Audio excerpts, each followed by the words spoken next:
Okay, so the bottom bolt for this job is pretty easy. You probably figured out already. You just hold it on the front and reach around back with the regular 15 or 16 box wrench and take that out. The trick here is with the top one. So I'm going to go around the top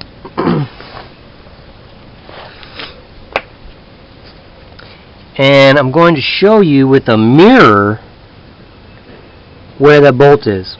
So I'm shining a light on the mirror that's reflecting up and showing you where the bolt is on the top back of the alternator. So you can see that that's a Torx. It's probably that 16 again. And what you have to do is you have to take your 16 socket and put it on an extension and just push it up in there with your finger until you feel like you hit it. You know, well, good luck with that. So that's how you do it. And there's really no way for me to show you how to do it. I'm just going to sit there. I'm going to take the tool and I'm going to use something like this. Probably this setup right here. So I've got my Torx socket on a kind of a wobbly 3.5 inch.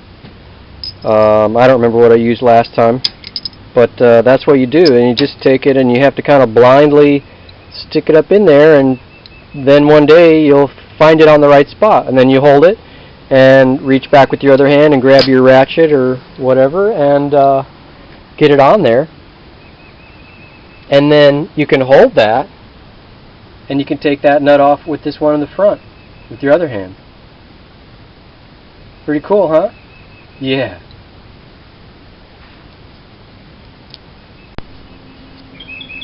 Okay, well, I guess I should have left the camera on because I was able to do that in about 3 or 4 minutes. Only because I've done it before. So I switched from the the 3-inch here to a longer one. I think 6 inches is probably about the right size, but I was able to do it that 10-inch anyway. This one's nice for finding it. I mean, it helps you to understand where it is in there, and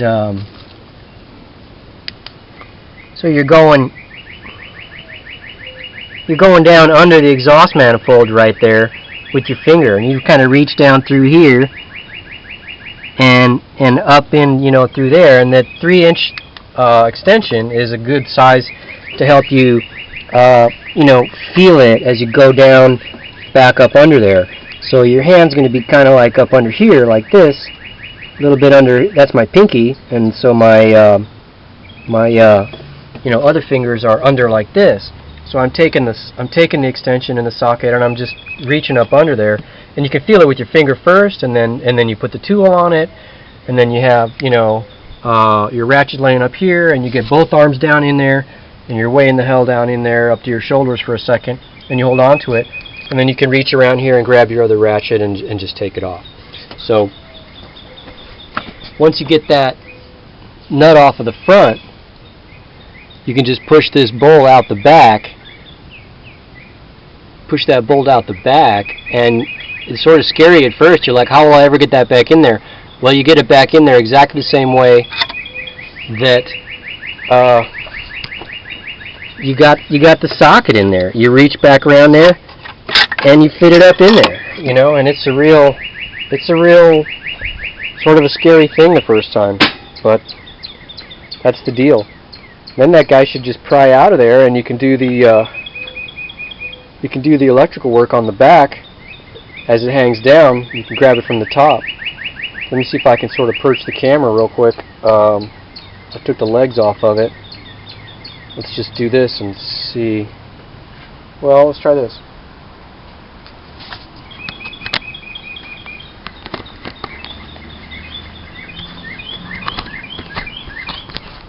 Okay.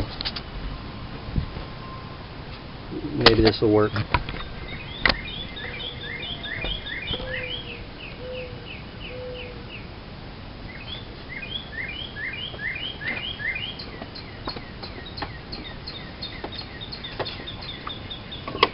So if you've done a few alternators already,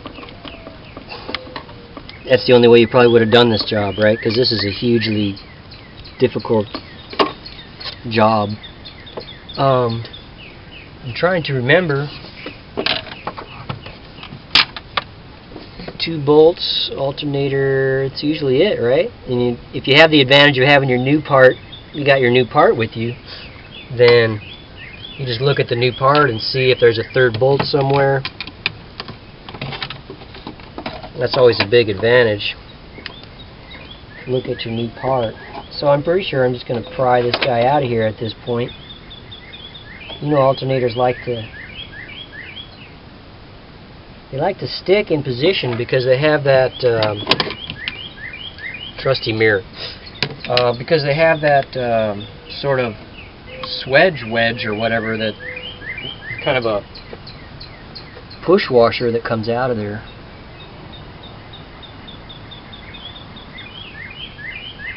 Let's just take a pry on it and see what happens. That's plastic. And I forget how I got that guy out of there.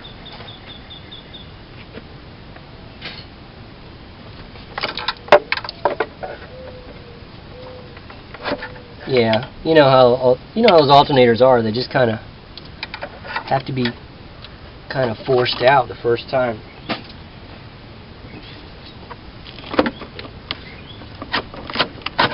Okay, so now there's not very much slack, but there's just enough to where you can see your wiring. So I'm just kind of resting it on the bottom of the transmission and the frame rail, and here's a look at the electrical work. So you just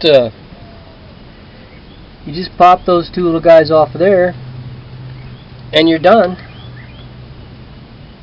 That looks like an 8 and that other one's a 13 probably.